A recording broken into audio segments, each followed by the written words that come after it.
এই মাহফিলকে কেন্দ্র করে আশেপাশে দায়িত্বরত কর্তব্যরত বাংলাদেশ সরকারের গোয়েন্দা বিভাগের ইন্টেলিজেন্স ব্রাঞ্চের সদস্যবৃন্দ, দেশ মাতৃকার স্বাধীনতার সার্বভৌমত্বের অখণ্ডতার অস্তিত্ব রক্ষার অতন্দ্র প্রহরী বাংলাদেশ সরকারের পুলিশ বাহিনীর সম্মানিত সদস্যবৃন্দ, সবাইকে অন্তরন্তস্থল থেকে আন্তরিক মুবারকবাদ ও শুভেচ্ছা জ্ঞাপন করছি।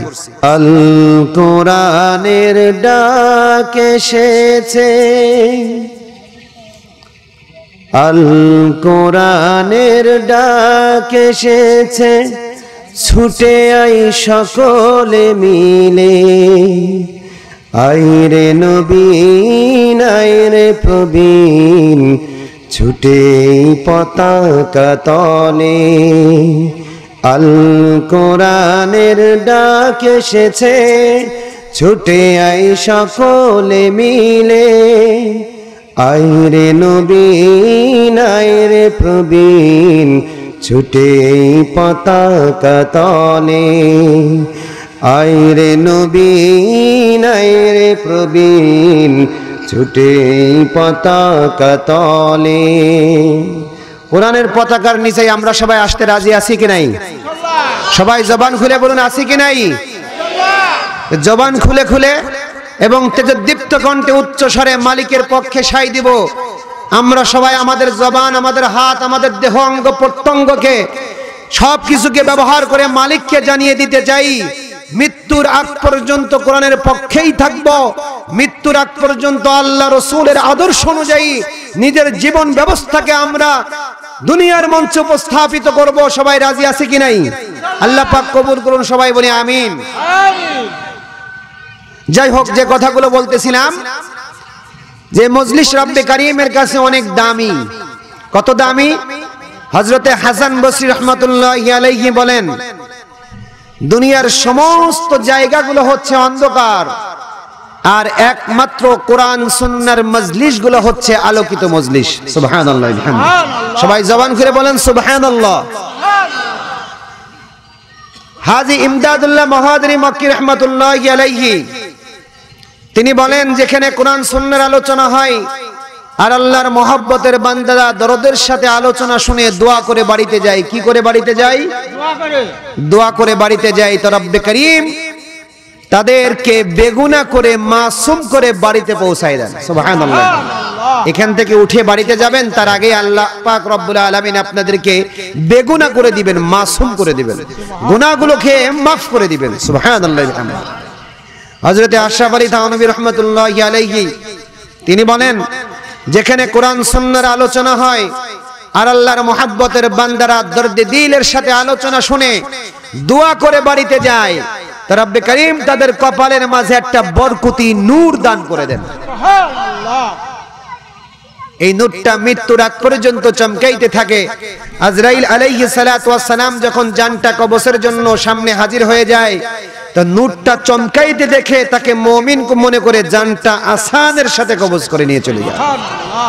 কত দামি মজলিস না এটা? অনেক দামি মজলিস, অনেক দামি মজলিস, যে মজলিস দুনিয়ার অন্য কোনো মজলিসে গেলে পাওয়া যাবে না। আমার আপনার মানুষের জবানের কথা না, সিদ্দিকিন বান্দাদের জবানের কথা। এই হাজী ইমদাদুল্লাহ মুহাজিরি মক্কি অনেক দামি বান্দা, তারা হাদিসের ব্যাখ্যায় তারা এই কথাগুলো আনছেন। কেমন জবান তাদের, কত দামি জবান। হজ করতে গেছেন, হজের সময় হঠাৎ করে একজন যুবককে দেখে যুবকের হাতটা ধরে ডাক দিয়ে বলতেছেন, ও যুবক, তুমি কি কোনো আল্লাহর ওলির সন্তান নাকি?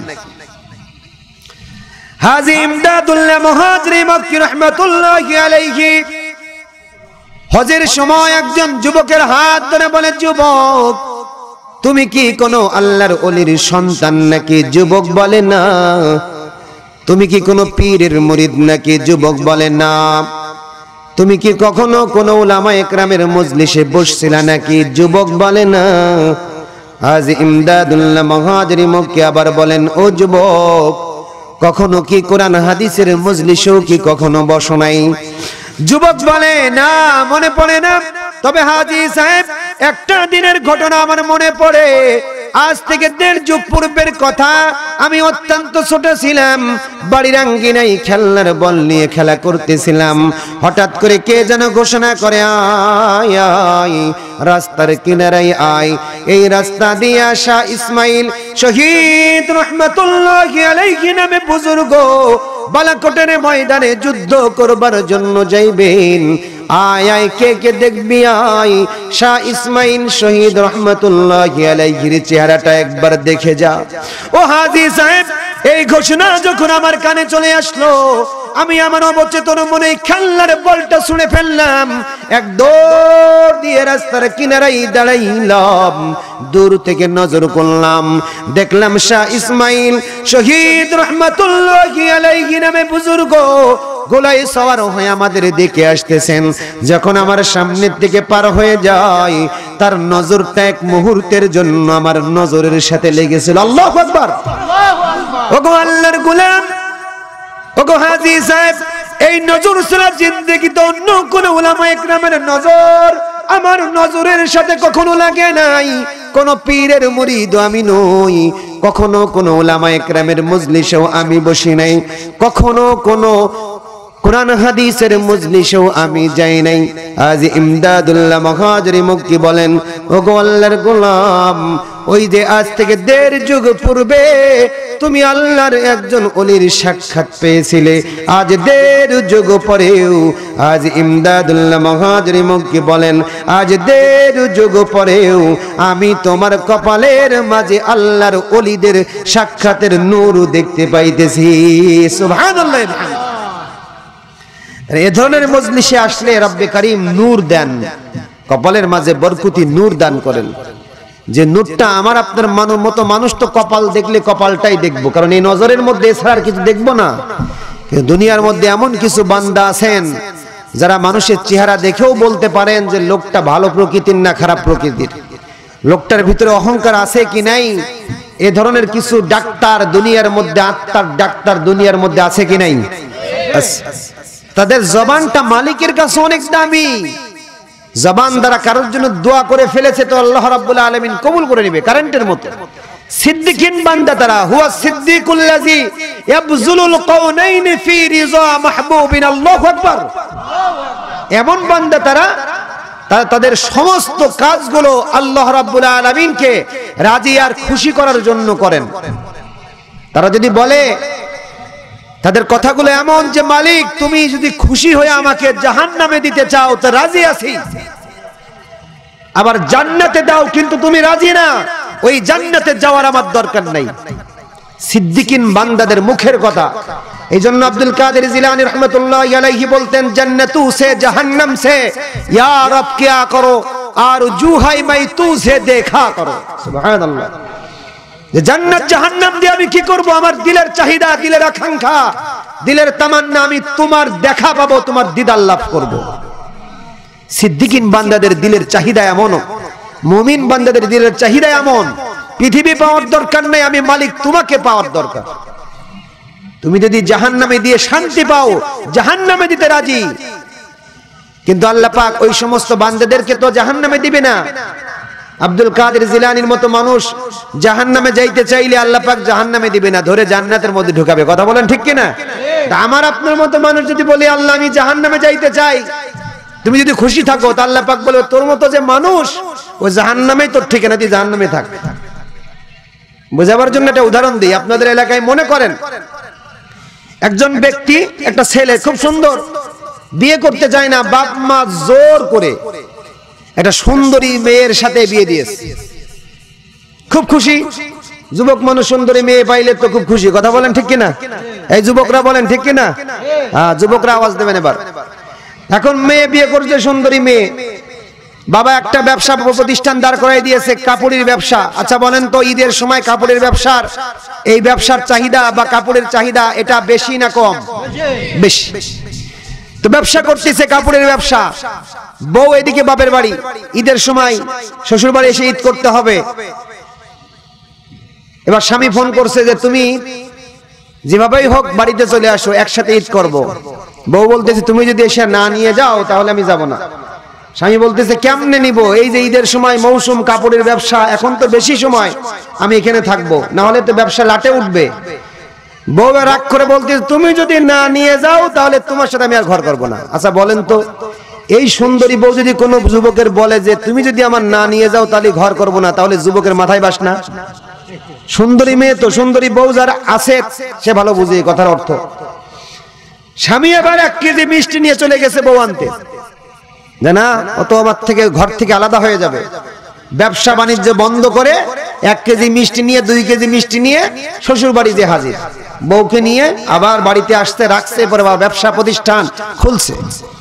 ঠিক সেম কেস যদি আরেকটা সন্তান, যে সন্তানকেও জোর করে বিয়ে দেওয়া হয়েছে কিন্তু তার স্ত্রীটা কালো, এখন সন্তান এমনি তালাক দিতে চাই কিন্তু বাপ মার সম্মানের দিকে তাকিয়ে তালাক দেয় না। কালো মানুষ তো কুশ্রী, বেশি সুশ্রী না। এখন এই মানে কুশ্রী ব্যক্তিও যদি সেম কেস হয়, যদি বলে তুমি যদি না নিয়ে যাও তাহলে আমি যাব না, এই সন্তান বলবে তো তুমি নিতেই চাই না, তুই ওখানেই থাক। কথা বলেন ঠিক কিনা? তো আল্লাহ পাক রব্বুল আলামিন আমরা যদি জাহান্নামে যাইতে চাই, আল্লাহ পাক বলবে তুই যে কুশ্রী ইমানদার, তোর জাহান্নামে থাকাই ভালো, আমার জান্নাতে যাওয়ার দরকার নাই। কথা বুঝাইতে পারছি আপনাদের? যাই হোক, যে কথা বলতেছিলাম, তাহলে এই সিদ্দিকিন বান্দাদের মুখের জবানের কথা যে এখানে যারা আসবে আল্লাহ রাব্বুল আলামিন তাদেরকে অনেক দামি বানাই দেবে। সুবহানাল্লাহ বিহামদি। তবে আল্লাহ পাক সবাইকে আনবে না, আনবে নাকি? সবাইকে আনবে না। যাদের ঈমানের জোর, দিলটা ইসলামের জন্য উন্মুক্ত হবে, নরম হবে, আল্লাহ রাব্বুল আলামিন তাদেরকেই শুধু এই মজলিসের জন্য কবুল করবেন। সুবহানাল্লাহ বিহামদি। যাদের অন্তরটা দ্বীনের জন্য শক্ত হবে, আল্লাহ পাক কখনো দ্বীনের জন্য তাদেরকে কবুল করে না। এ কারণে দেখবেন এই মাহফিলের পিছনে একটা রিকশাওয়ালা, ভ্যানওয়ালা কামলা খাটে মাঠে, কোনো জমি জায়গা নাই, মাঠে কামলা খাটে, একদিন কামলা খাটলে 300 টাকা পায়। এইরকম মানুষের টাকা থাকবে কিন্তু কোটিপতির টাকাও এই মাহফিলের প্যান্ডেলে আসে না। আছে কি নাই? আল্লাহ পাক সবার টাকা কবুল করে? সবার টাকা কবুল করে না। যাদের দিল দ্বীনের জন্য শক্ত, আল্লাহ পাক ওইটারে কখনো দ্বীনের জন্য কবুল করে না। আর যাদের দিল দ্বীনের জন্য উন্মুক্ত, আফামান শারাহাল্লাহু সাদরহু লিল ইসলাম, যাদের হৃদয়টা ইসলামের জন্য উন্মুক্ত, আল্লাহ পাক তাদেরকে ইসলামের জন্য কবুল করেন। আর যাদের হৃদয়টা ইসলামের জন্য শক্ত, আল্লাহ পাক তাদেরকে আবার ওহী দিতেছেন, ফাওয়াইলুল লিল কাসিয়াতি কুলুবুহুম মিন যিকরিল্লাহ, আল্লাহর জিকির থেকে, আল্লাহর স্মরণ থেকে ওই বান্দা ক্রমান্বয়ে দূরে সরে যাবে, সে টেরও পাবে না যে কতটা দূরে সে সরে চলে গেছে। এই জন্য আমরা এখানে যারা বসে আছি, আমরা দিলে দিলে এটা চিন্তা করি যে না, আমি ইসলামের জন্য কর্তব্য পরায়ণ হয়ে এখান থেকে কিছু কথা শুনতে চাই, ইসলামের পক্ষে চলতে চাই, যতদিন বাঁচবো কোরআনের খেদমত করব, ইসলামের খেদমত করব, এভাবেই আমরা যেন কবরবাসী হতে পারি। আল্লাহ পাক তৌফিক দান করুক, সবাই বলি আমিন। তো আল্লাহ পাক আনবে না। এ ব্যাপারে আশরাফ আলী থানভী রাহমাতুল্লাহি আলাইহি একটা ওয়াকিয়া বর্ণনা করেছেন, আমি প্রায় জায়গায় বলি। একজন মুমিন আর একজন গোলাম, একজন গোলাম আর একজন মুনিব পথ দিয়ে যাইতেছেন। হঠাৎ করে মুনিবের অন্তরটা দ্বীনের জন্য খুব শক্ত, দ্বীনের কাজ মোটেই ভালো লাগে না, দ্বীনের কাজ ভালো লাগে না। এরকম পাবলিক সমাজে আছে কি নাই? আপনারা যে মাহফিল দিয়েছেন, কিছু পাবলিকের গা জ্বালা ধরে, কিন্তু আছে কি নাই? আছে, হয়তো বলবে না কিন্তু গায়ে গতরে জ্বালা ধরে। যে মাইক বাজবে 12টা পর্যন্ত, আমার সিরিয়ালটা দেখা হবে না, আমি সিরিয়াল একটু মন মজায় ঠিক দেখতে পাবো না, এরকম কিছু পাবলিক আছে কি নাই? আছে। আবার এমন কিছু মানুষ আছে, বিশেষ করে মহিলাদের মধ্য থেকে, এই মহিলারা খুব ভালো। কিছু কিছু এলাকার মহিলা, আপনাদের এলাকায় কেমন জানি না, কিন্তু অনেক জায়গায় গিয়ে দেখেছি যে মহিলারা, কিছু মহিলা আছে এত ভালো যে মাহফিল হবে এ কারণে নিজের গহনাগুলো বা নিজের ব্যবহৃত কিছু জিনিসপত্র, আসবাবপত্র বের করে দেয়, যাও এটাকে বিক্রি করে মাহফিল হোক। অনেক জায়গায় এরকম দেখেছি। আল্লাহ রাব্বুল আলামিন ওই সমস্ত বান্দাদেরকে আয়েশা সিদ্দিকা রাদিয়াল্লাহু তাআলা আনহাদের মতো অনুসারী হিসেবে কবুল করুন, সবাই বলি আমিন। তো শক্ত বান্দা মুনিব আর গোলাম দ্বীনের জন্য উন্মুক্ত, নরম। তো দুইজন একসাথে বাজারে যাইতেছেন, হঠাৎ করে মসজিদের মিনার থেকে আজানের ধ্বনি যখন গোলামের কানে চলে আসলো, গোলাম এবার মুনিবকে ডাক দিয়ে বলতেছেন, মুনিব আমার, আমাকে কি একটু ছুটি দেওয়া যায়? আমি আমার মুনিবের কুদরতি কদমে মাথাকে ঠেকাইতে চাই। মুনিব এবার ডাক দে বলতেছেন, ও গোলাম, পৃথিবীর জমিনে আমি ছাড়া তোমার আবার কোন মুনিব? গোলাম এবার মুনিবকে ডাক দে বলতেছেন, ও গো মুনিব, আমিও নই আপনিও নন। পৃথিবীর উষালগ্ন থেকে অদ্যাবধি যত মাখলুকাতের আবির্ভাবে জমিনের মধ্যে ঘটেছে, সমস্ত মাখলুকাতের মুনিব আমার মালিক আল্লাহ। যখন কিনা গোলামের জবান থেকে আল্লাহ নামের ডাক বের হয়ে গেল, মুনিবের দিলের মধ্যে একটা প্রভাব বিস্তার করলো। কারণ আল্লাহ রাব্বুল আলামিন আল্লাহ নামের ডাকের মধ্যে এমন একটা তাসির রেখেছেন, এমন একটা আসর রেখেছেন, যদি কিনা কোনো মুমিনের জবান থেকে আল্লাহ নামের ডাকটা বের হয়, তো সামনে দাঁড়ানো শক্ত দিলওয়ালা ইহুদি খ্রিস্টানদের দিলের মধ্যেও কিন্তু একটা প্রভাব বিস্তার করবে। ওই যে হাদিসের মধ্যে আসছে, আল্লাহর পয়গম্বর একদিন খেজুর বাগানের মধ্যে শুয়ে আছেন, হঠাৎ করে একজন ইহুদি খোলা তরবারি নিয়ে রাসূলের সামনে এসে দণ্ডায়মান। আল্লাহর পয়গম্বরকে ডাক দিয়ে বলতেছে, ওগো মুহাম্মদ, মাইয়ামনিউকা মিন্নি, আমার হাত থেকে এখন তোমাকে কে বাঁচাবে? এই যে দেখো না আমার হাতে খোলা তরবারি, আমি যদি এই মুহূর্তে তোমার দেহ থেকে কল্লাটা আলাদা করে দেই, কেউ তো বাঁচানোর কেউ নাই, আমার হাত থেকে তোমাকে এখন কে বাঁচাবে বলো? আল্লাহর পয়গম্বর শোয়া থেকে তিনি উঠে দাঁড়ালেন। এবার ইহুদিকে ডাক দিয়ে বলতেছেন, ওগো আল্লাহর বান্দা, এই মুহূর্তে বাঁচানোর মালিক আমার মুনিব আল্লাহ। যখন কিনা রাসূলের জবান থেকে আল্লাহ নামের ডাকটা বের হয়ে গেল, তো সামনে শক্ত দিলওয়ালা ইহুদির দিলের মধ্যেও কিন্তু একটা প্রভাব বিস্তার করেছে। ইহুদির হাত থেকে খোলা তরবারিখানা মাটিতে খসে বলল, আল্লাহু আকবার। আল্লাহর পয়গম্বর মাটির থেকে খোলা তরবারিখানা উত্তোলন করলেন। এবার ইহুদিকে ডাক দিয়ে বলতেছেন, ওগো আল্লাহর বান্দা, এতক্ষণ পর্যন্ত তুমি ছিলা অস্ত্রধারী, আমি ছিলাম নিরস্ত্র, এখন আমার হাতে অস্ত্র, তুমি হইলা নিরস্ত্র, বলো না এই মুহূর্তে আমার হাত থেকে তোমাকে কে বাঁচাবে? ইহুদি আল্লাহকে বিশ্বাস করে না, এই জন্য বলতেছেন, ওগো মুহাম্মদ, এই মুহূর্তে বাঁচানোর মালিক আপনি। সবাই বলেন নাউযুবিল্লাহি মিন যালিক।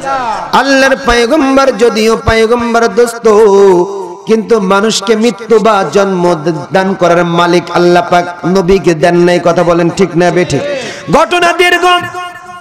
আল্লাহর পয়গম্বরের আখলাক তাকে মাফ করে দিয়েছেন। তার আখলাক আর চরিত্র দেখে ইহুদির সাথে সাথে কালেমাতুত তাওহীদ পড়ে মুসলমানদের কাতারে তিনি শামিল হয়েছেন। সুবহানাল্লাহ। ঘটনা এই জন্য উল্লেখ করলাম, একজন মুমিনের জবান থেকে যখন আল্লাহ নামের ডাকটা বের হয়, তো সামনের দাঁড়ানো শক্ত দিলওয়ালা মানুষের দিলের মধ্যেও কিন্তু একটা প্রভাব বিস্তার করবে। ওই যে গোলাম, মুমিন গোলাম, যখন কিনা আল্লাহ নামের ডাকটা তার মালিক শক্ত দিলওয়ালা মালিক যখন শুনেছে, তো মালিকের দিলের মধ্যেও কিন্তু একটা প্রভাব বিস্তার করেছে। মুনিব এবার চিন্তা করতেছে, হাই, আমি তো জিন্দেগিতে রব্বে করিমের কুদরতি কদমে মাথাকে নত করে দিই নাই, আমার গোলাম মালিকের কুদরতি কদমে মাথাকে নত করে দিবার চাই। যা গোলাম যা, তোকে আমি ছুটি দিয়ে দিলাম, মালিকের কুদরতি কদমে মাথাকে নত করে দে, আমি তোর জন্য রাস্তায় অপেক্ষা করব। গোলাম ছুটি পাইয়া ছুটন্ত ঘোড়ার মতো করে মসজিদ পানে দৌড় দেয়। মসজিদের সামনের কাতারে মুসল্লি দাঁড়িয়ে যায়। নামাজ শেষ, প্রত্যেক মুসল্লি বের হয়, কিন্তু গোলাম বের হয় না। মুনিব এবার মসজিদের সিঁড়ির কিনারায় এসে ডাক দিয়ে বলতেছেন, ওগো গোলাম, মসজিদের প্রত্যেক মুসল্লি নামাজ শেষ করে বের হয়, এখনো পর্যন্ত তুমি কেন বের হও না? গোলাম এবার মুনিবকে ডাক দিয়ে বলতেছে, ওগো মুনিব, যেই মালিকের কুদরতি কদমে মাথাকে নত করে দিতে এলাম, ওই মালিক তো আমাকে মসজিদ থেকে বের হতে দিতেছে না। আল্লাহু আকবার। যেই মালিকের কুদরতি কদমে মাথাকে নত করে দিতে এলাম, ওই মালিক মসজিদের বাহিরে আপনার কাছে আছে। আমার একই মালিক, একই মুনিব কিন্তু মসজিদের মধ্যে আমার কাছে আছে, কিন্তু আপনার দিল দিনের জন্য শক্ত, এ কারণে রব্বে করিম মসজিদের বাহিরে দাঁড় করায় রাখছে। আর আমার দিল রব্বে করিমের মহব্বতে নরম, এ কারণে নফলের নামাজের মজা দিয়ে দিয়ে আমাকে মসজিদের মধ্যে বাইন্ধা রাখছে, বের হতে দিতেছে না। আল্লাহু আকবার। আল্লাহ।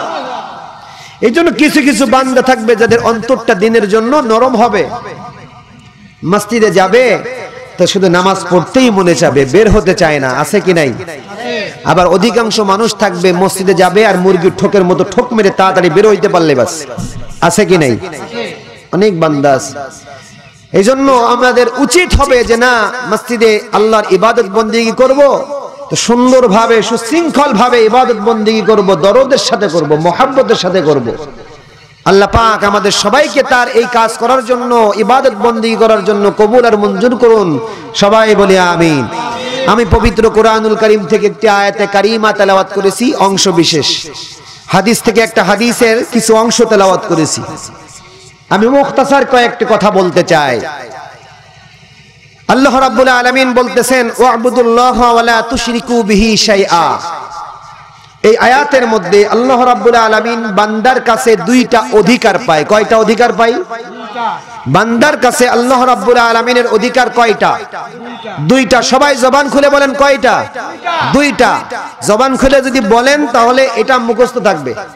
আর আমি বলতেছি, আপনি দেখতেছেন জবান বন্ধ, মুখস্থ থাকবে না। এখান থেকে যাওয়ার পর মনেই করতে পারবেন না হুজুর যেন কি বলতেছিল, কালকে সকাল পর্যন্ত আর মনেই থাকবে না। কিন্তু আপনি যদি জবান খুলে বলেন তাহলে আপনার জবান খোলার সাথে সাথে আপনার ব্রেনের সাথে এর কানেকশন হবে, এটা মুখস্থ থাকবে যে না, মাহফিল থেকে অন্তত দুইটা জিনিস আমি আজকে আনতে পারলাম। তাহলে আল্লাহ রাব্বুল আলামিন মানুষের কাছে অধিকার পান কয়টা? দুইটা। আর আল্লাহর কাছে মানুষের অধিকার একটা। কয়টা? একটা। এই আয়াতের মধ্যে বান্দার কাছে আল্লাহর যে অধিকার, সেই অধিকারের কথা বলেছেন। বান্দার কাছে আল্লাহর অধিকার কেন? দুনিয়ার প্রত্যেকটা মানুষের প্রতি দায়িত্বশীল, আর প্রতিটা মানুষের কাছে প্রতিটা মানুষের অধিকার আছে। বোঝাবার জন্য বলতেছি, মা তার সন্তানের প্রতি দায়িত্বশীল, আবার কখনো কখনো সন্তান মায়ের প্রতি দায়িত্বশীল। কথা বলেন ঠিক কিনা? মা তার মায়ের কাছে সন্তানের অধিকার আছে, আবার কখনো কখনো সন্তানের কাছে মায়ের কিছু অধিকার আছে। ছাত্র শিক্ষকের কাছে, শিক্ষক ছাত্রের কাছে, বাবা ছেলের কাছে, ছেলে বাবার কাছে।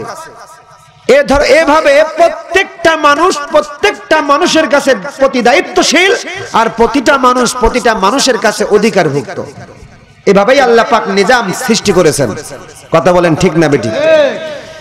তো এই জায়গায় আল্লাহ পাক ঠিক তদ্রূপ ভাবে বান্দার প্রতি আল্লাহ রাব্বুল আলামিন দায়িত্বশীল এক জায়গায়, আর আল্লাহর প্রতি বান্দা দায়িত্বশীল দুই জায়গায়। তার মানে বান্দার কাছে আল্লাহর অধিকার দুইটা, আর আল্লাহর কাছে বান্দার অধিকার কয়টা? একটা। এই আয়াতের মধ্যে আল্লাহ রাব্বুল আলামিন বান্দার কাছে আল্লাহর যে দুইটা অধিকার, সেই দুইটা কথা বলেছেন। এক নম্বর অধিকার, ওয়া'বুদুল্লাহ ওয়া লা তুশরিকু বিহি শাইআ। এক নম্বর ওয়া'বুদুল্লাহ, বান্দা ইবাদত বন্দেগী করবে কার? আল্লাহর। শুধু আল্লাহ বলবেন না, বলবেন একমাত্র আল্লাহ। কার? একমাত্র আল্লাহ। বান্দা ইবাদত বন্দেগী করবে একমাত্র আল্লাহর। এটা এক নম্বর অধিকার, এটা আল্লাহর অধিকার। যদি আপনি অন্য কারোর ইবাদত বন্দেগী করেন, আল্লাহ পাক অসন্তুষ্ট হবে, আল্লাহর অধিকার বাস্তবায়ন করা হবে না। দুই নম্বর অধিকার হলো ওয়ালা তুশরিকু বিহি শাইআ। বান্দা তুমি ইবাদত বন্দেগী করবে, কিন্তু ইবাদত বন্দেগী করার এই ব্যাপারে তুমি আল্লাহর সাথে কাউকে শরীক করতে পারবে না। আল্লাহর সাথে শরীক করা যাবে কাউকে? ইবাদত বন্দেগী করার ক্ষেত্রে আল্লাহর সাথে কাউকে শরীক করা যাবে না। এই দুইটা অধিকার যখন বান্দা বাস্তবায়ন করবে, আল্লাহ রাব্বুল আলামিন বলে, বান্দা তুই যখন আমার দুইটা অধিকার বাস্তবায়ন করবি, তো আমার কাছে তোর একটা অধিকার, সেটা হচ্ছে জান্নাত। আমি সেই জান্নাতটা তোর জন্য ওয়াজিব করে দেব। সুবহানাল্লাহ। ইবাদত বন্দেগীর কিছু ধরন আছে। এই ধরনের কয়েকটা ক্যাটাগরি, কয়েকটা স্কেল, কয়েকটা ধরনের কথা আমি যে হাদিস তেলাওয়াত করেছি তার মধ্যে আছে। আজকে মূলত আলোচনাটা হাদিসের উপরে। তো ইবাদত বন্দেগী কয়েক প্রকার হয় আছে। আল্লাহ পাক রব্বুল আলামিনের হাবিব জনাবে মুহাম্মদুর রাসূলুল্লাহ সাল্লাল্লাহু আলাইহি ওয়াসাল্লাম তিনি বলেন, সাবআতু ইউযিল্লুহুমুল্লাহু ফি যিল্লিহি ইয়াওমা লা যিল্লা ইল্লা যিল্লুহু। যে কিয়ামতের ময়দানে এমন একটা সময় আসবে, যেই সময় সূর্য মানুষের মাথার উপরে থাকবে। সূর্য এখন তো আমাদের উল্টা দিক থেকে তাপ দেয়, তখন সোজা হয়ে তার প্রকৃত তাপটা মানুষের মাথার উপরে ঢালতে থাকবে। সূর্যের তাপের কারণে জমিনগুলো, মাটিগুলো তামার মতো শক্ত হয়ে যাবে, এত গরম হবে পায়ের নিচের থেকে ভাপ উঠে শরীরের মাংসগুলো চামড়ার মধ্যে গলতে থাকবে। এরকম অবস্থা হবে যখন কোনো ছায়া থাকবে না। আল্লাহর পয়গম্বর বলেন ওই সময় সাত শ্রেণীর বান্দাদেরকে আল্লাহ রাব্বুল আলামিন তার আরশে আজিমের ছায়ার নিচে আশ্রয় দান করাবেন। সুবহানাল্লাহ। কয় শ্রেণী? 7 শ্রেণী। এই জন্য রাসূল আরবি সাল্লাল্লাহু আলাইহি ওয়াসাল্লাম বলতেছেন কিয়ামতের ময়দানে এত ভয়ঙ্কর, উম্মতদেরকে ডাক দিয়ে বলতেছেন এ আমার মহব্বতের উম্মতের দল, কিয়ামতের ময়দান যেন কোনো ময়দান নয়, এত কষ্টের ময়দান, এত ভয়ঙ্কর ময়দান, যে ময়দানে তোমার মাথার উপরে তোমার সূর্যটা প্রকৃত মুখ দিয়ে তাপ দিতে থাকবে। আরে বাজারের দল, আজকে তো চৈত মাসের প্রখর রোদের মধ্যে মাঠের কাজ করাটাও আমাদের জন্য দুষ্কার হয়ে দাঁড়ায়। কথা বলেন ঠিক না বেঠিক? এই চৈতের সময় রোদ্রের তাপের মধ্যে হাঁটাহাঁটি করাটাও আমাদের জন্য কষ্টের হয়ে যায়। এত কষ্ট যেই রোদের তাপের কারণে পিপাসায় এমন ভাবে পিপাসার্ত হই, এমন জানি মনে হয় যে বিভিন্ন পুকুর দেখলে মনে হয় পুকুরের সমস্ত পানিগুলো যেন আমি ভক্ষণ করব, পান করব। কথা বলেন ঠিক কিনা? কিন্তু একটু চিন্তা করে দেখো রে যুবক, চিন্তা করে দেখো রে বান্দা, আল্লাহ রাসূল বলতেছেন এমন একটা সময়, যেই সময় সূর্যের প্রকৃত তাপ তার কিরণটা মানুষের মাথার উপরে ফেলবে, তো মানুষের মাথার ভিতর থেকে তার ঘেনু গোলাপ পানির মতো টকবক করে ফুটন্ত পানির মতো ফুটতে থাকবে। শুধু কি তাই, তামার মতো জমিন হয়ে যাবে। আর জমিনের এই তাপের প্রভাবে পায়ের নিচ থেকে যখন প্রভাবিত হবে, তো চামড়ার ভিতরের মাংসগুলো তার ভিতরের মধ্যে গলতে থাকবে, বের হবে না।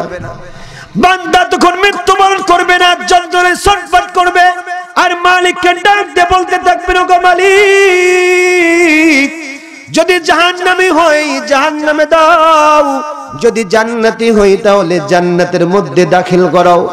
তবু এই ময়দানে আর এত কষ্ট দিয়ে আমাদেরকে এখানে দাঁড় করায় রেখো না। কোন বান্দা সেই দিন আল্লাহ পাক রব্বুল আলামিনের এক অর্ডার ছাড়া এক চুল পরিমাণ এদিক সেদিক নড়ানড়ি করতে পারবে না। কথা বলেন ঠিক কিনা? এই সময় আল্লাহর রাসূল বলতেছেন আমার উম্মতের দল, ওই মুহূর্তে একমাত্র আরশে আজিমের ছায়া ছাড়া অন্য কোনো ছায়া থাকবে না। ওই দিন আল্লাহ পাক রব্বুল আলামিন 7 শ্রেণীর মানুষদেরকে তার আরশে আজিমের ছায়ার নিচে আশ্রয় দান করাবেন। সুবহানাল্লাহ ওয়া বিহামদিহি। আল্লাহর পয়গম্বর বলতেছেন 1 নম্বর ইমামুন আদিলুন, ন্যায় পরায়ণ বাদশা, ন্যায় পরায়ণ প্রধানমন্ত্রী। মুফাসসিরিন ইকরামরা বলতেছেন সর্বোচ্চ ব্যাখ্যা ন্যায় পরায়ণ বাদশা, সর্বনিম্ন ব্যাখ্যা ন্যায় পরায়ণ দায়িত্বশীল। যদি কোনো বান্দা তার অধীনে কোনো মানুষ নাও থাকে, সিঙ্গেল একজন মানুষ, এই বান্দাও কিন্তু দায়িত্বশীল। কথা বলেন ঠিক কিনা?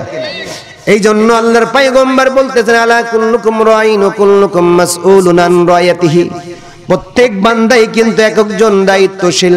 কিয়ামতের ময়দানে আল্লাহ পাক রব্বুল আলামিন প্রত্যেক বান্দাকে তার অধীনস্থ জিনিস সম্পর্কে জিজ্ঞাসা করবেন।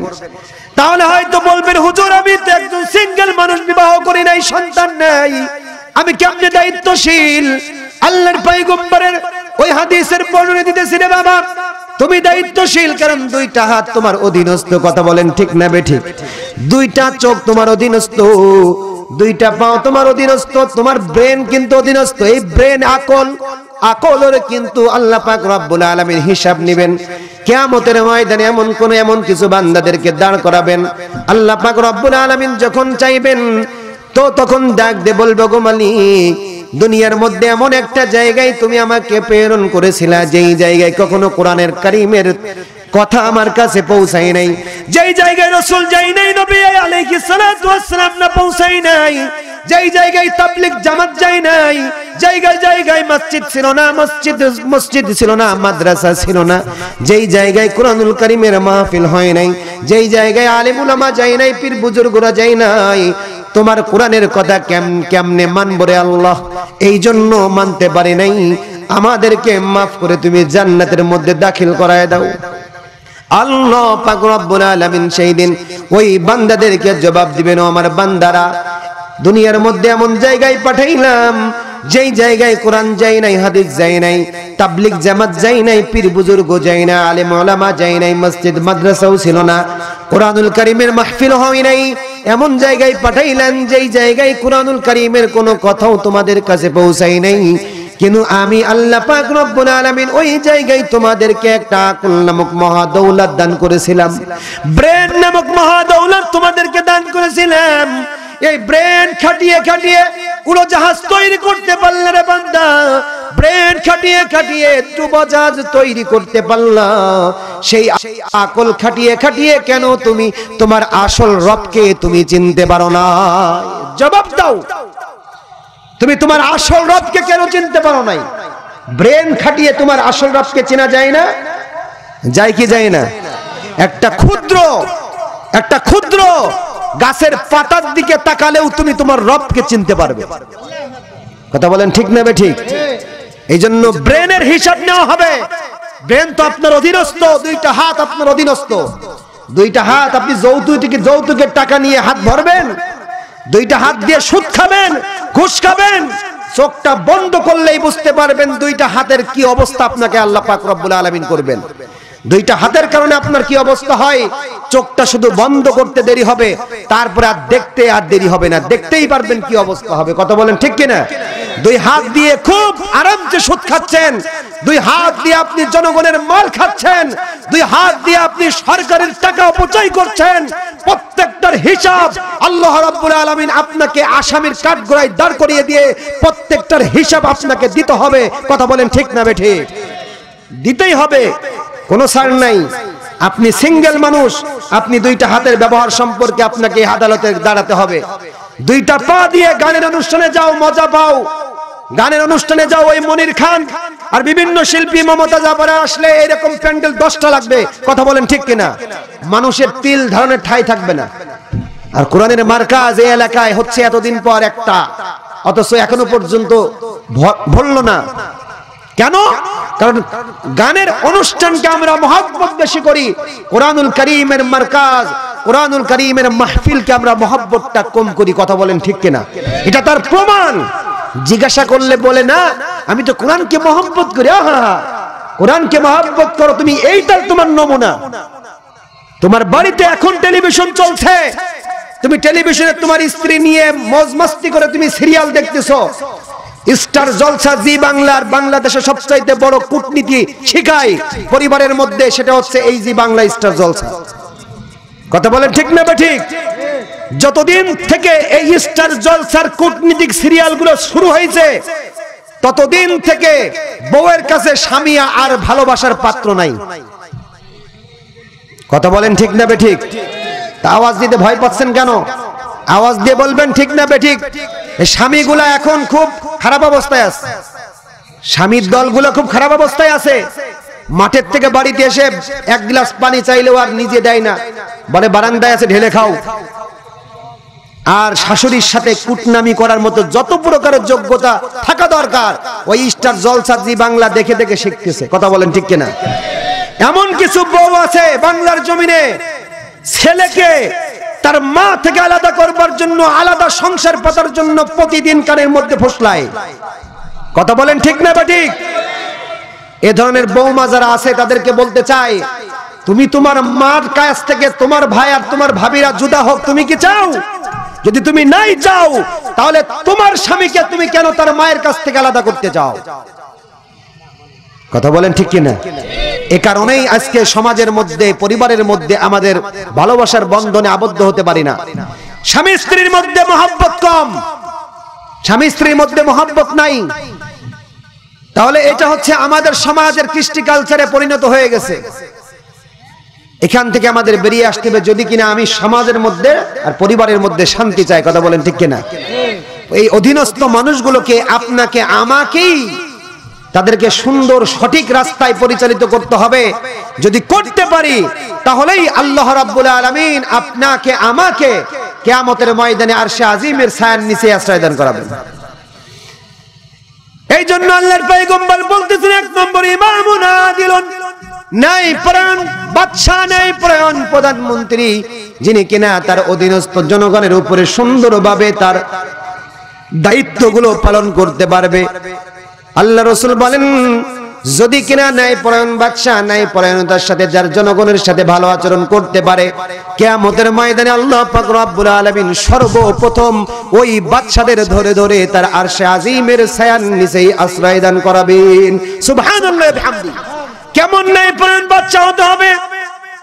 হযরত ওমর ইবনে খাত্তাব রাদিয়াল্লাহু তাআলা আনহু একজন জলিল কদর সাহাবী। আল্লাহ পাক রব্বুল আলামিনের কথা বলেন, ঠিক না বেঠিক? আল্লাহ পাক রব্বুল আলামিনের নবীর জলিল কদর সাহাবী হযরত ওমর, তার খিলাফত আমলে দামেস্কের হেমস নামক শহরের একজন গভর্নর প্রয়োজন। হযরত ওমর হেমস নামক এই শহরের গভর্নর করার জন্য হযরতে সাঈদ ইবনে আমির আল জুমাহি রাদিয়াল্লাহু তাআলা নুকে ডাক দিয়েছেন।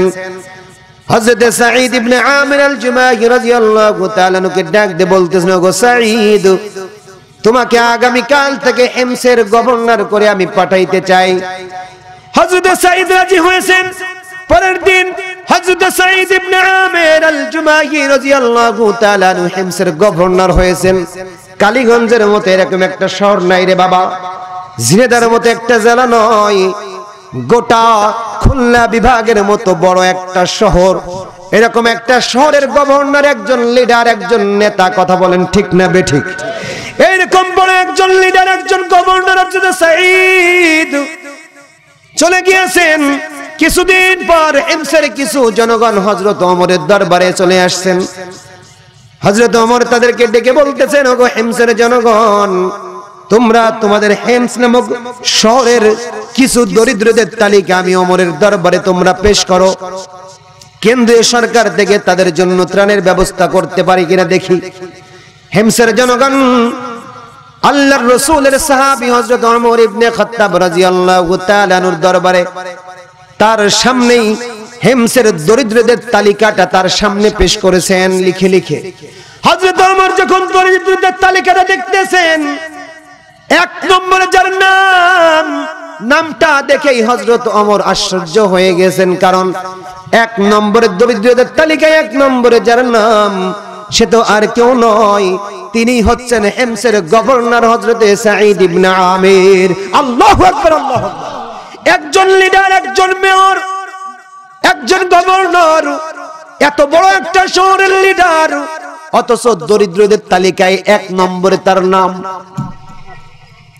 আমাদের সমাজে যদি এমন কিছু লিডার পাওয়া যাইত, তাহলে এক সপ্তাহ নয়, একদিনের মধ্যে বাংলাদেশ উন্নতি চূড়ান্ত সীমায় পৌঁছায় যাইতো, কথা বলেন ঠিক কিনা? কিন্তু এখনকার নেতাদের দেখা যায় এমপির দরকার নেই, সামান্য কাউন্সিলর, ওয়ার্ড মেম্বার, 3 বছর পর 2 তলা বিল্ডিং এর মালিক, কথা বলেন ঠিক না বেঠিক? তুমি ওয়ার্ড মেম্বার, 2 তলা বিল্ডিং করার মতো টাকা তোমার কাছ থেকে কই আসলো? বোঝা যায় জনগণের মাল হজম করে তোমাকে 3 তলা দিতে হয়েছে, কথা বলেন ঠিক কিনা? কিন্তু তারা তো এত বড় শহরের লিডার, দরিদ্রদের তালিকায় 1 নম্বরে যার নাম, তিনি কিন্তু লিডার, তিনি কিন্তু গভর্নর হযরতে সাঈদ ইবনে আমির।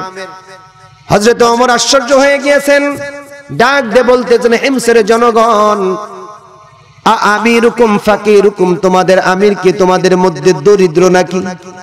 হেমসের জনগণ ডাক দিয়ে বলতেছেন, আমিরুল মুমিনিন ওমর, আমিরুনা আফকরুনা। আফকর মানে ইসমে তাবজিলের সিগা, ফাকির মানে দরিদ্র, আফকর মানে সবচাইতে বেশি দরিদ্র। আল্লাহু আকবার। আমিরুনা আফকরুনা, আমাদের গভর্নর আমাদের মধ্যে সবচাইতে বেশি দরিদ্র। আল্লাহু আকবার। হযরত ওমর এবার একজন দূতকে ডাক দিয়েছেন, 1000 স্বর্ণের আশরাফি একটা থলের মধ্যে দান করেছেন। থলেটা একজন দূতকে দিয়ে বলতেছেন, যাও না, এই 1000 স্বর্ণের আশরাফি হেমসের গভর্নর সাঈদের কাছে আমার পক্ষ থেকে হাদিয়া পৌঁছায় দিয়ে আসো। দুধ চলে গিয়েছেন। ওই সময় কিন্তু উড়োজাহাজের সময় ছিল না, কথা বলেন ঠিক কিনা, যে 2 ঘন্টা বা আধা ঘন্টার মধ্যে চলে যাব, না না, ওই সময় বাসের সময়ও না, ওই সময় ঘোড় সওয়ার, উটের উপরে সওয়ার বা ঘোড়ায় সওয়ার হয়ে দিনের পর দিন বিভিন্ন সময় 4 দিন 5 দিন পর এক একটা দেশে যে পৌঁছাইতো। দুধ চলে গিয়েছেন। কয়েকদিন পর হেমসের গভর্নরের দরবারে যে তাকে সালাম দিয়ে তার কাছে যখন এই থলেটা পৌঁছাইছেন, হযরত সাঈদ ইবনে আমির থলেটা খুলেছেন, দেখতেছেন 1000 স্বর্ণের আশরাফি, সাথে সাথে বলতেছেন ইন্না লিল্লাহি ওয়া ইন্না ইলাইহি রাজিউন। ইন্না লিল্লাহি ওয়া ইন্না ইলাইহি সংক্ষিপ্তকরণকে বলা হয় ইস্তিরজা। ইন্না লিল্লাহ সংক্ষিপ্ত, ইন্না লিল্লাহ আমরা বলি না, ইন্না লিল্লাহ পরিপূর্ণ বলি না, ইন্না লিল্লাহি ওয়া ইন্না ইলাইহি রাজিউন আমরা অনেকেই বলি না, পরিপূর্ণ বলি কি ইন্না লিল্লাহ। এর সংক্ষিপ্তকরণকে বলা হয় ইস্তিরজা, ইন্না লিল্লাহ। এত জোরে ইন্না লিল্লাহ বলেছেন, ভিতর থেকে সাঈদ ইবনে আমির আল জুমাহি রাদিয়াল্লাহু তাআলা সহধর্মিনী তার বিবি এক দৌড় দিয়ে তার সামনে চলে আসছেন, ডাক দিয়ে বলতেছেন, প্রাণের স্বামী আমার, এত জোরে কেন ইন্না লিল্লাহ বলেছেন? হাল কুতিলা ওমর ইবনে খাত্তাব রাদিয়াল্লাহু তাআলা আনহু, হযরত ওমর ইবনে খাত্তাব রাদিয়াল্লাহু তাআলা আনহু ইন্তেকাল করেছেন নাকি? বলে না বিবি না। বলে কেন? তাহলে কেন আপনি এত জোরে ইন্না লিল্লাহ বলেছেন? হাল কুতিলাল মুসলিমুন, মুসলমানদের কোন কাফেলা ইন্তেকাল করেছেন নাকি, শাহাদাত বরণ করেছেন নাকি? বলে না বিবি না। বালিল আমরু আযামু মিন যালিক, এটাও নয়, বালিল আমরু আযামু মিন যালিক, এর চাইতে কঠিন মুআমেলা এখন আমার সামনে উপস্থিত। আল্লাহু আকবার। বিবি আবার ডাক দিয়ে বলতেছেন, প্রাণের স্বামী আমার, হিয়ালি পানা বন্ধ করে আপনি বলুন কেন আপনি এত জোরে ইন্না লিল্লাহ বলেছেন? স্বামী এবার ডাক দিয়ে বলতেছেন, প্রাণের বিবি, আমি তো জিন্দেগিতে কখনো দুনিয়ার প্রতি লালায়িত ছিলাম না। দুনিয়া যতটুকু পাইছি ততটুকুর উপর আমি সন্তুষ্ট চিত্তে চলাফেরা করেছি, কিন্তু এই মুহূর্তে দেখো না দুনিয়া আমার ঘরের মধ্যে ঢুকতে চায়। এ কারণেই আমার ভয় হইতেছে, দুনিয়ার মহব্বত যদি দিলের মধ্যে এসে যায়, জাহান্নামী রাস্তা থেকে আমি হয়তো জান্নাতি রাস্তা থেকে আমি হয়তো বা জাহান্নামী রাস্তার মধ্যে ঢুকে যাব। এই জন্য ওগো প্রাণের বিবি, আমাকে কি একটু উপকার করবে? বলে কি উপকার? আপনাকে উপকার করব না তো আমি কাকে করব? বিবি এবার ডাক দিয়ে বলতেছেন, বলুন না কি উপকার করতে পারি? স্বামী এবার ডাক দিয়ে বলতেছেন, প্রাণের বিবি আমার, আমি ঘরের মধ্যে প্রবেশ করার পূর্বেই আপনি এই 1000 স্বর্ণের আশরাফি হেমসের দরিদ্র মহিলাদের মধ্যে আপনি তাকসিম করে দেন। সুবহানাল্লাহ, এটাকে বন্টন করে দেন। এই 1000 স্বর্ণের আশরাফি হাদিয়ার মাল, হাদিয়া দেওয়া নেওয়া দুইটাই তো সুন্নাত, কথা বলেন ঠিক কিনা? হাদিয়ার মাল নেওয়া জায়েজ আছে কি নেই? আছে। আমরা বিভিন্ন জায়গায় যাই, মাহফিল শেষে যখন আমাদের হাতে হাত দিয়ে মুসাফা করেন, কত বান্দা 10 টাকা 20 টাকা ঢুকাই দেন, কথা বলেন ঠিক কিনা? এই যে 10 টাকা 20 টাকা দিতেছেন, ঢুকাই দিতেছেন 10 টাকা 20 টাকা, এই যে দেন, এটাও তো আমাদের কাছে অনেক দাবি হয়ে যায়। আমরা তো মোহাব্বত করে বলি আলহামদুলিল্লাহ, ইন্না লিল্লাহ কখনো বলি না, কি বলি? আলহামদুলিল্লাহ। আপনাকে যদি কেউ 1000 টাকা দেয়, ভাই 1000 টাকা আমি হাদিয়া দিলাম খুশি হয়ে, আপনি তো ওই বেটার তো প্রশংসায় পঞ্চমুখ হবেন, লোকটা আমার 1000 টাকা দিচ্ছে, কত ভালো লোকটা, কথা বলেন ঠিক কিনা? আর তিনি ইন্না লিল্লাহ বলছেন, চিন্তা করা যাবে না। কেন?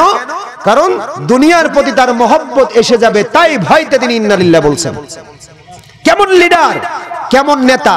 আর এখন আমরা খুঁজে খুঁজে মানুষিকতা ধরে ধরে মারার জন্য চেষ্টা করি, যারা লিডার তারা, কথা বলেন ঠিক কিনা? আমরা খুঁজে খুঁজে যে তারটা কিভাবে অবৈধ পন্থায় তারটা গ্রাস করা যায়, এমন অনেক লিডার বাংলার জমিনে আছে, কথা বলেন ঠিক কিনা? আছে কি নাই? আছে, অনেক লিডার আছে বাংলার জমিনে, যারা মানুষকে ঠকায় ঠকায় জনগণের মাল হজম করতেছে। তাদেরকে শিক্ষা নিতে হবে সাহাবা আজমাইনদের নেতৃত্বের জায়গা থেকে তারা কেমন নেতৃত্ব প্রদান করেছেন, তারা কেমন ভাবে লিডারশিপ তারা ছিলেন, লিডারশিপ প্রদান করেছেন, কেমন ভাবে তারা নেতা হয়েছেন এবং নেতৃত্বটা কোন জায়গায় রেখে তারা করেছেন। জনগণ তাদের উপরে সন্তুষ্ট, তারাও জনগণের উপরে সন্তুষ্ট হয়ে গেছে, কথা বলেন ঠিক না বেটি? আমি বলছি না দুনিয়াকে আপনি ছেড়ে দেন, না বলতেছি না, দুনিয়া প্রয়োজন, মানুষের জন্য দুনিয়া কি প্রয়োজন কিনা?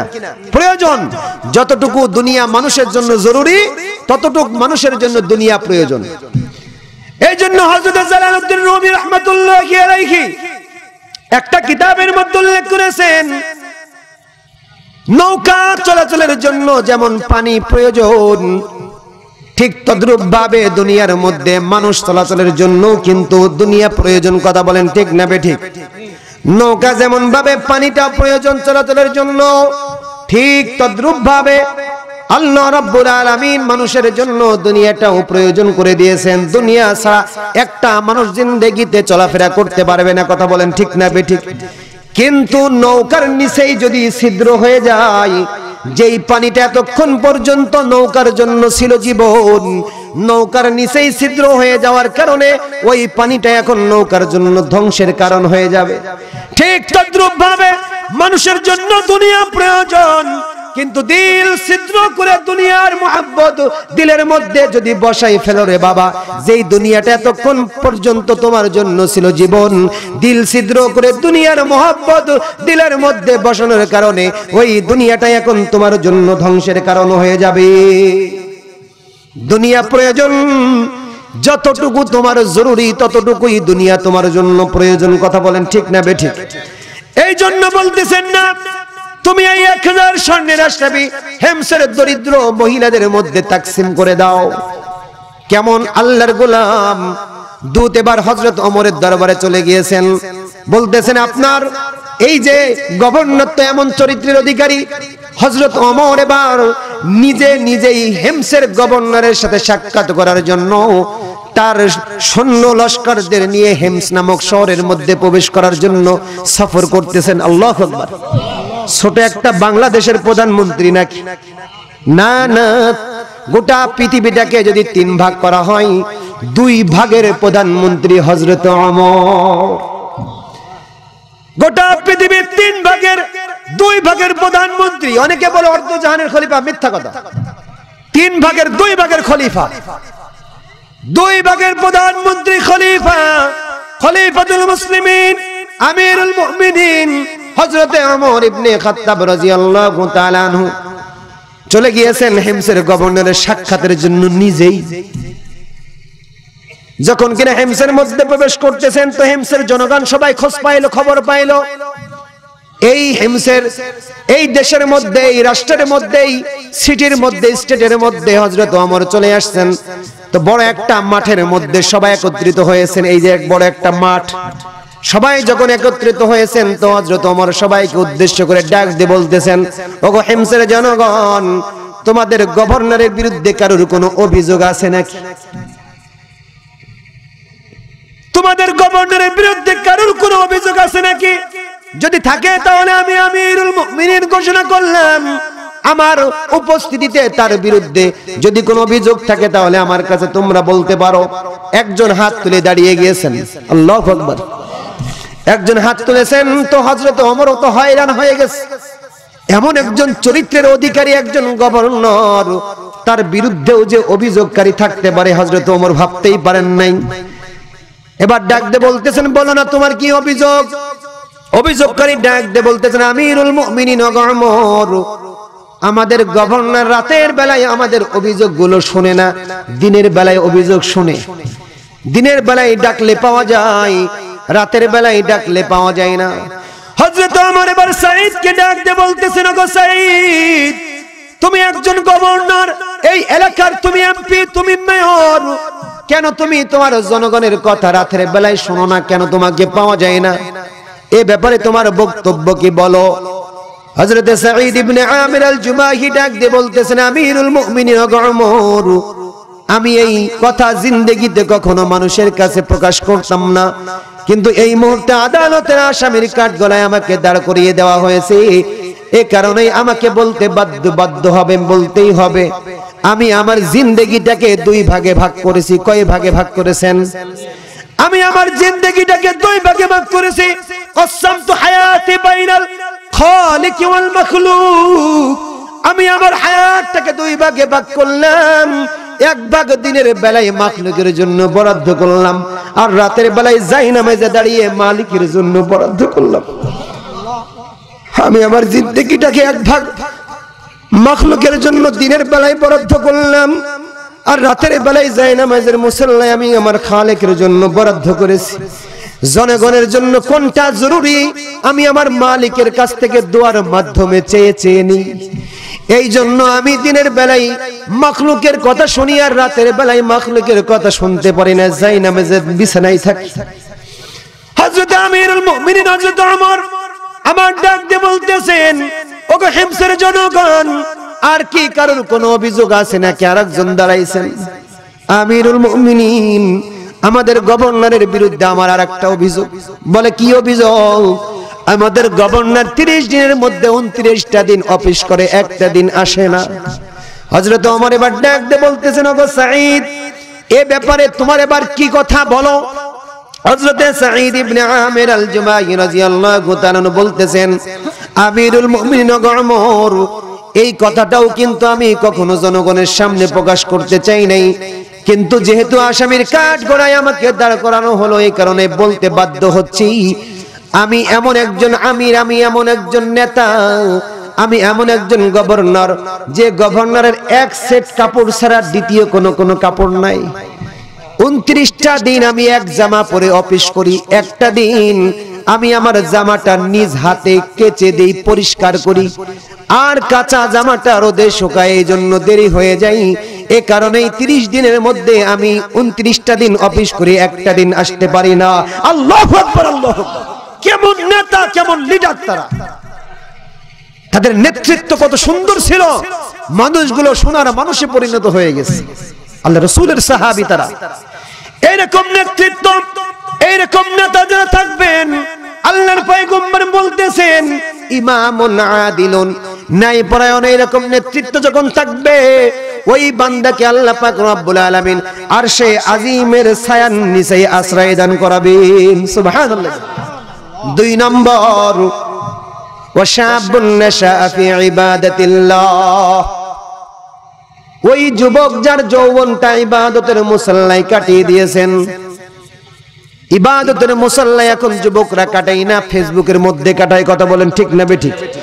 অনলাইন সোশ্যাল মিডিয়ার মধ্যে যুবক ভাইরা এত বেশি ইনভলভ, একদিন নেট বন্ধ করে রেখেছে, তাই মাতাল হয়ে গেছে। কথা বলেন ঠিক না বেঠিক? মাঝখানে একদিন 2 দিন নেট বন্ধ ছিল না? ছিল কিনা? আওয়াজ দেন যুবক ভাইরা, আওয়াজ দেন, মুরব্বীরা বুঝবে না এটা। হ্যাঁ, নেট বন্ধ ছিল তাই মানুষ মাতাল হয়ে গেছে। নেট আসার পরে ফেসবুকে বিভিন্ন কমেন্টস। কিন্তু একটা সময় এমন ছিল, এখন তো মানুষ মোবাইল ছাড়া চলতে পারে না। একটা সময় ছিল পুরো এলাকার মধ্যে একজনের কাছে মোবাইল ছিল। কথা বলেন ঠিক কিনা? মানুষ মোবাইল ছাড়া চলেছে, ভালো চলেছে। আমি প্রায় জায়গায় বলি, বাংলাদেশ যত ডিজিটাল হচ্ছে, বাংলাদেশ উন্নতির দিকে যাচ্ছে আলহামদুলিল্লাহ, কিন্তু নৈতিকতার দিক থেকে, মানুষ নৈতিকতার দিক থেকে বাংলাদেশের মানুষগুলো ক্রমান্বয়ে অবনতির দিকে যাচ্ছে। নীতি নৈতিকতা নাই এখন আমাদের। আজ থেকে 20 বছর 50 বছর আগের বাংলাদেশের দিকে তাকান, এক গ্রামে একজন মানুষ ইন্তেকাল করলে গোটা মানুষগুলো জানাজায় হাজির হতো। কথা বলেন ঠিক কিনা? গোটা মানুষ দেখতে আসলো, ভাই মারা গেছে, সবাই ছুটে আসতো। আর এখন পাশের বাড়ির লোক মারা গেলেও বলে মারা গেছে, ইন্না লিল্লাহ, ওই বলেই সারা, সময় পায় না, ব্যবসা কাজে তাদের বাইরে যেতে হবে, দেখে আসবে তাও যাইতে চায় না। কথা বলেন ঠিক না বেঠিক? কেমন মানুষ আমরা হয়ে গেছি! আমরা যন্ত্র ভিত্তিক মানুষ হয়ে গেছি, যন্ত্রের উপরে যান্ত্রিক মানুষ হয়ে গেছি আমরা আগের সে মহব্বত দিলের মধ্যে নাই।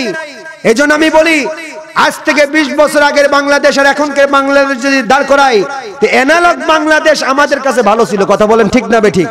মানুষ একবেলা খাইতো, আরেকবেলা না খাইতো, কিন্তু মানুষের দিলের মধ্যে শান্তি ছিল। কিন্তু এখন মানুষ খাচ্ছে, মানুষ খেয়ে মরতেছে, না খেয়ে মরে না এখন, কিন্তু মানুষের দিলের মধ্যে শান্তি খুঁজে পাওয়া যাচ্ছে না। কথা বলেন ঠিক না বেঠিক? এই যে রাসূল বলতেছেন, ওয়াশাবুন নাশা ফি ইবাদাতিল্লাহ, ওই যুবক যার যৌবনটা ইবাদতের মুসাল্লায় কাটাইছে, ওই বান্দাকে আল্লাহ রাব্বুল আলামিন কিয়ামতের ময়দানে আরশে আজিমের ছায়ার নিচে আশ্রয় দান করাবেন। 3 নম্বর বলতেছেন, ওয়া রাজুলুন কলবুহু মুআল্লাকুন ফিল মাসাজিদ, ওই ব্যক্তি ওই আল্লাহর গোলাম যার অন্তরটা মসজিদের সাথে জোড়ানো থাকবে। যোহরের নামাজ আদায় করেছেন, নামাজ শেষ করে বাড়িতে চলে আসছেন, আবার নামাজের আজানের জন্য প্রতীক্ষা করতেছেন কখন আজান দেয়, মসজিদে যাব মসজিদে যাব। কথা বলেন ঠিক না বেঠিক? এই যে নামাজের জন্য উদ্গ্রীব হয়ে আছেন, মসজিদের জন্য উদ্গ্রীব হয়ে আছেন, কিন্তু এখনকার জামানার মানুষগুলো দেখা যায় কোন যুবক বলেন বা মানুষ বলেন, অধিকাংশ মানুষ মসজিদ থেকে বিমুখ হয়ে আসে, মসজিদে ঢুকতে চায় না। কথা বলেন ঠিক কিনা? অথচ আগের জামানার মানুষ নিজের পারিশ্রমিকটা অর্ধেক নিয়েছেন আর অর্ধেক আরেকজনকে দিয়েছেন, তবুও কিন্তু মসজিদে যাওয়ার জন্য উদ্গ্রীব হয়েছেন। হযরতে আবু আম্মার এমন একজন আল্লাহর গোলাম, তিনি বাজারে চলে গিয়েছেন, তার বাড়ির পিছনের দেওয়ালটা মেরামত করবেন, এই কারণে বাজারে গিয়েছেন রাজমিস্ত্রি আনার জন্য। দেওয়াল ঠিক মেরামত করার জন্য রাজমিস্ত্রির প্রয়োজন হয়। কথা বলেন ঠিক না বেঠিক? বাজারে গিয়ে ডাক দিয়ে বলতেছেন, হে গোলামের দল, আল্লাহর গোলামের দল, এখানে কি কোনো রাজমিস্ত্রি পাওয়া যাবে নাকি? আমি একটা রাজমিস্ত্রি খুঁজতেছি, আমি আমার বাড়ির পিছনের দেওয়ালটা মেরামত করবার চাই। লোকগুলা ডাক দিয়ে বলতেছেন, আবু আম্মার, এই বাজারের অপর প্রান্তে একজন ব্যক্তিকে তোমরা পাইবা, ওই বান্দা সব সময় পবিত্র কুরআনুল কারীমের তেলাওয়াতের মধ্যে মশগুল থাকে, একজন ভালো রাজমিস্ত্রি, তাকে নিয়ে যাও, তার দিয়ে তুমি তোমার বাড়ির পিছনের দেওয়ালটা মেরামত করিয়ে নাও। আবু আম্মার বাজারের অপর প্রান্তে চলে গিয়েছেন, দেখতেছেন সত্য কথা একজন আল্লাহর গোলাম, আল্লাহর যুবক পবিত্র কুরআনুল কারীম দেখে দেখে তেলাওয়াত করতেছেন। পাশে গিয়ে ডাক দিয়ে বলতেছেন, ও আল্লাহর গোলাম, আপনি কি রাজমিস্ত্রি নাকি? আমি আমার বাড়ির পিছনের দেওয়ালটা মেরামত করতে চাই, আজকে দিনের জন্য আপনি কি আমার বাড়ির শ্রমিক হবেন নাকি? এবার ওই আল্লাহর গোলাম আবু আম্মারকে ডাক দিয়ে বলতেছেন, গো আবু আম্মার, আমি আপনার বাড়ির পিছনের দেওয়ালটা মেরামত করে দিবার পারি, কিন্তু আমার দুইটা শর্ত। কয়টা শর্ত? জবান খুলে বলেন, কয়টা শর্ত?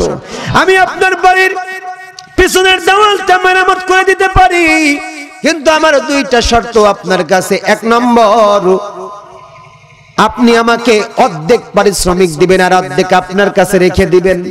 দুই নম্বর শর্ত, এই যে আপনার কাছে আমি অর্ধেক ফেরত দেব, এ কারণেই আমি তো আপনার বাড়িতে কাজ করব, ধুলোবালি গায়ে মাখবে, ধুলোবালি লাগবে, পাক না পাকের মাসালা থাকবে, কিন্তু আল্লাহর আজানের ধ্বনি যখন আমার কানে চলে আসবে, তো আমি আমার প্রত্যেক কাজগুলো থেকে নিজেকে মুক্ত করে ফেলবো।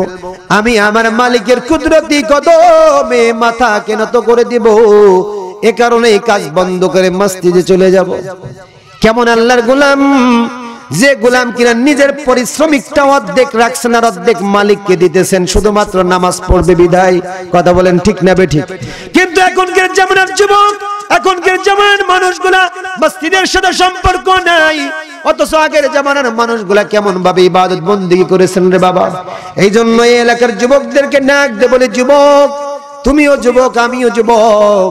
এ ধরনের হাজারো যুবক আমাদের সামনে আসে, যেই যুবকদের দেখলে মানুষ কিন্তু মাথাকে নত করে দেয়, যেই যুবকের সামনে গেলে সালাম দেয়, যেই যুবকের পিছনে হাজার হাজার মানুষ নামাজ পড়ে। কথা বলেন ঠিক না বেঠিক? তুমিও কিন্তু যুবক, তোমার মতো যুবক কিন্তু বিভিন্ন সময় মাদ্রাসায় পড়ে, বিভিন্ন সময় কলেজ ইউনিভার্সিটিতে পড়ে, কিন্তু মসজিদের সময়, নামাজের সময় আজান হয়, মসজিদে চলে যায়। এরকম হাজারো যুবক বাংলার জমিনে আছে কি নাই? কিন্তু তুমিও যুবক।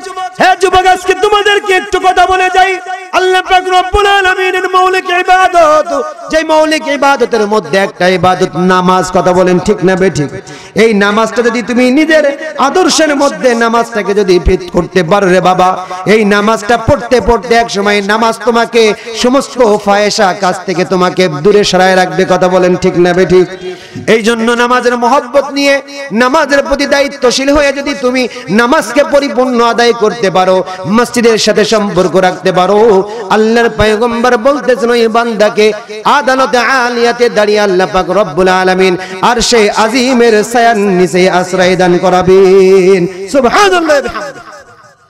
আল্লাহ রাব্বুল আলামিন আমাদের সবাইকে অন্তত এই 7 শ্রেণীর মানুষদের একজন অন্তর্ভুক্ত হওয়ার তৌফিক আল্লাহ পাক দান করুন। সবাই বলে আমিন।